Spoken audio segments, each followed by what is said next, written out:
The hearing will come to order. Today, we're going to have a video hearing with Miss Sally Yates, who is the acting Attorney General for a period of time in January of 2017 and was the number 2 at the Department of Justice in early January 2017. Ms. Yates appeared before the committee on May 18, 2017. That was before the Mueller investigation really got started. It was before the Horowitz report about the Mueller investigation was issued. And I believe much has been learned since May of 2017. And we would like to discuss certain topics with Ms. Yates. My view of Ms. Yates is that she exercised good caution and legal judgment in January of 2017. And if people had followed her advice, things might be different today. So I just want to let you know, Ms. Yates, from my point of view, you analyzed the situation fairly correctly, and we will get into that later on. So what's the purpose of this hearing? Is to ask questions of Ms. Yates, knowing then what she knows now, which she had signed the Carter Page warrant application, because in May of 2017, we didn't know that the Russian subsource presented evidence to the FBI in the form of a dossier that was full of hearsay and bar talk that was eventually repudiated by the Russian subsource. We did not know in May of 2017, as clearly as we do now, that without the dossier, there had been no warrant issued against Carter Page. Ms. Yates signed the original warrant application in October and a renewal in January. And after the Horowitz report, we now find there were 17 major violations of procedures and protocols regarding the warrant, and we'll give Ms. Yates a chance to talk about what she knew and when she knew it. Most importantly to me is this January the 5th meeting between Ms. Yates and the President in the Oval Office, 2017. We didn't talk about that in May of 2017. That wasn't part of our discussion. Since May of 2017, we've come to learn now that there was a meeting in the Oval Office with Director Comey, Ms. Yates, the President, the Vice President, Clapper, and Brennan. We now know at the end of that meeting, which was called to brief the President about Russian interference in the 2016 election, and I want everyone to know, Ms. Yates included, that the Russians did interfere in our election. It was the Russians who hacked into the DNC and stole the Clinton emails, and the Russians were up to no good. That is not the bone of contention with me. What happened during Crossfire Hurricane is very much a concern of mine. So on January the 4th, 2017, we now know that the FBI agents who were investigating General Flynn as part of a counterintelligence investigation had recommended that General Flynn be dropped from the Crossfire Hurricane investigation. The Crossfire Hurricane team determined that Crossfire Razor, Flynn investigation, was no longer a viable candidate as part of the larger Crossfire Hurricane umbrella case. A review of logical databases did not yield any information on which to predicate further investigative efforts. Now, this is on January the 4th, 2017, where the FBI was making a recommendation through a memo to drop General Flynn from the counterintelligence investigation called Crossfire Hurricane. We now know that Peter Strzok told Mr. Barnett, wait a minute, the 7th floor at the FBI wants to keep this thing going. What happened next? A January 5th meeting in the Oval Office. We've never had a chance to talk to Ms. Yates about that meeting. What do we know? We know that after the general briefing, there was a pull-aside that President Obama asked Comey and Yates to stay behind. And President Obama mentioned the fact that he was aware of an intercept between General Flynn and the Russian ambassador, Mr. Kislyak. Ms. Yates was not aware of that intercept, and she said, in her 302, she was so surprised by the information she was learning that she was having a hard time processing it and listening to the conversation at the same time. The President of the United States knew about the surveillance of General Flynn talking to the Russian ambassador, but the number 2 at the Justice Department did not know. The question is, who told the President? And did they have the authority to tell the President? Did they go around Ms. Yates in the Department of Justice? If so, why? The bottom line about the January 5th meeting is to find out how the number 2 at the Department of Justice was unaware of this event. And to the public, why does this matter to you? General Flynn was the incoming National Security Advisor. The election was over. Trump had won. He had picked his team. General Flynn was going to be the National Security Advisor replacing Susan Rice. Well, what have we learned? That there were intercepts between General Flynn and Mr. Kislyak, the Russian ambassador, in December. Flynn was talking to Kislyak about Russian sanctions imposed by the Obama administration. Those conversations have been released to the public, and he was talking to the Russians about, give us a chance to come in, don't escalate now, let's see if we can work through this. Here's what's so stunning to me. There were people at the FBI considering that a violation of the Logan Act.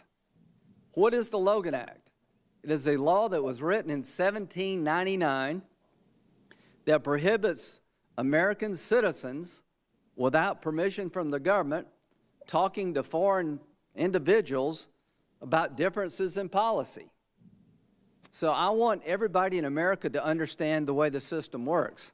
The transition team of the incoming administration should be talking to foreign leaders and representatives about how the transition will work and about policy differences. I'm going to ask every senator to think, have you called a foreign leader in your time in the Senate to express differences of concern about a particular administration policy? Have you violated the Logan Act? I consistently talk to foreign leaders about my differences with Republican and Democratic administrations. Have I violated the Logan Act? I called up the Israelis and urged them to push back against the Iran nuclear agreement because people in America will listen to you. I thought it was a bad deal. Did I violate the Logan Act?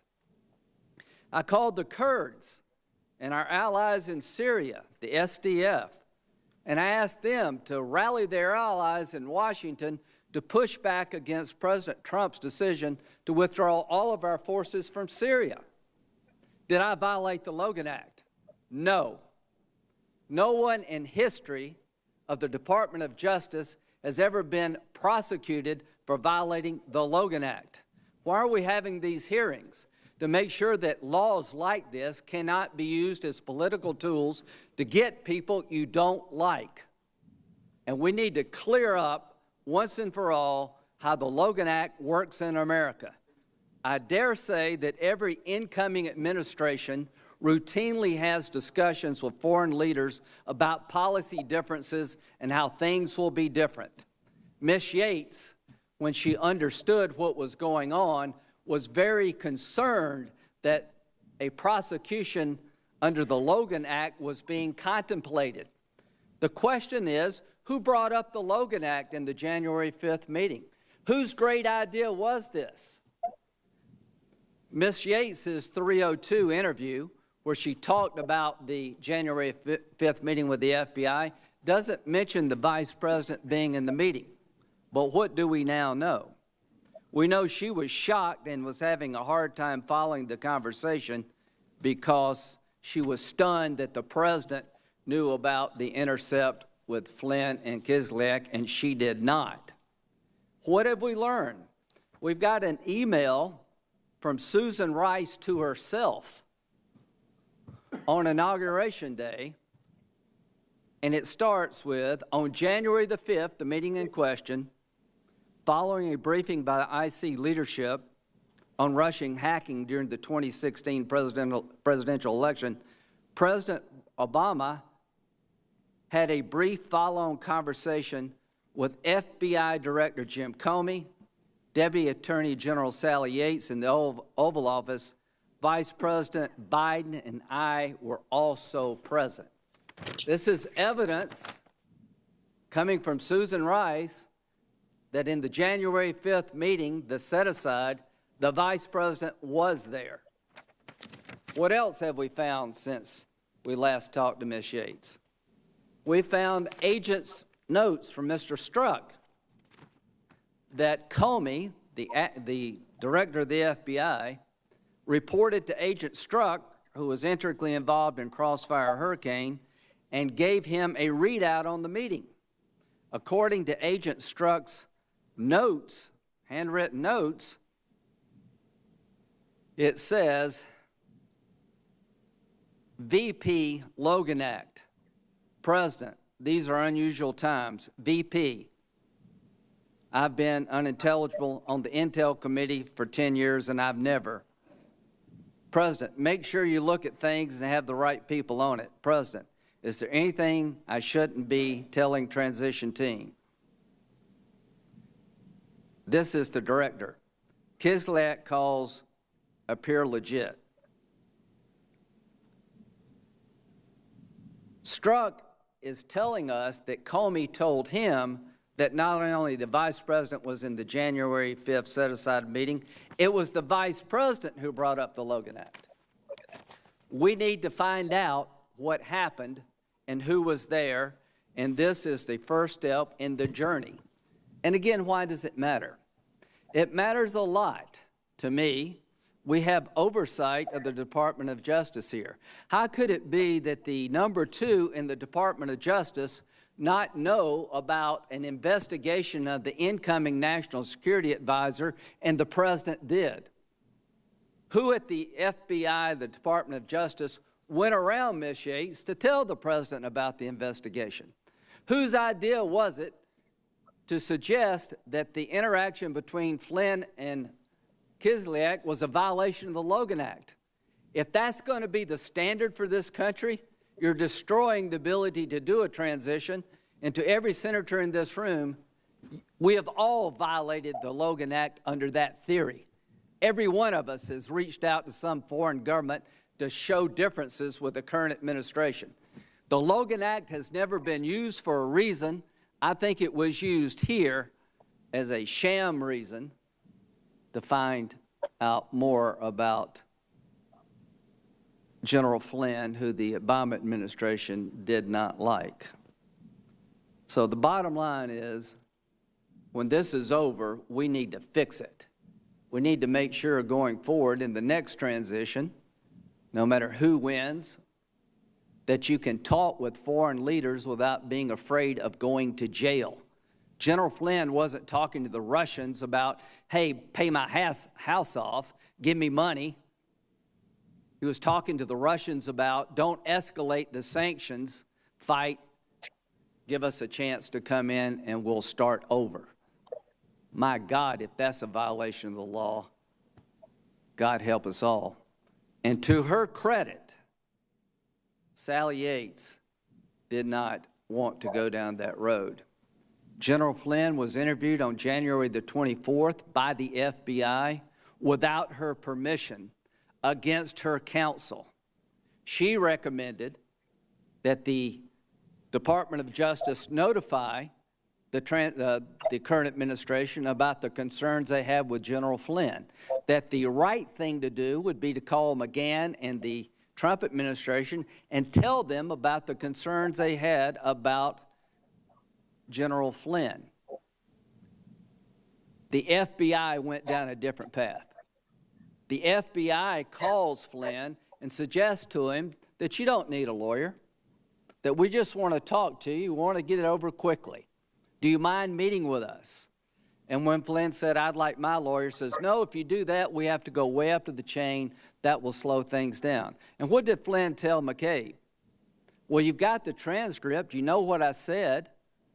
If there was a violation of the Logan Act, you had the transcript. Why did you need to talk to him? They were going to manufacture a crime, not try to figure out what he did. That's my view. We'll see if over time that matters. I'll end on this. If you had followed Mrs. Yates' advice and gone to the White House to tell them about their concerns the way you should have done it, because she said what happened with the FBI was problematic and inconsistent with what should have happened. Been a lot of heartache saved in this country. So we're going to keep pressing on to find out what happened in that January 5th meeting, and we're going to try to fix this so it never, ever happens again. Folks, I'll end with this. The Obama administration, Department of Justice, had one view of the Logan Act. The FBI had another view of the Logan Act.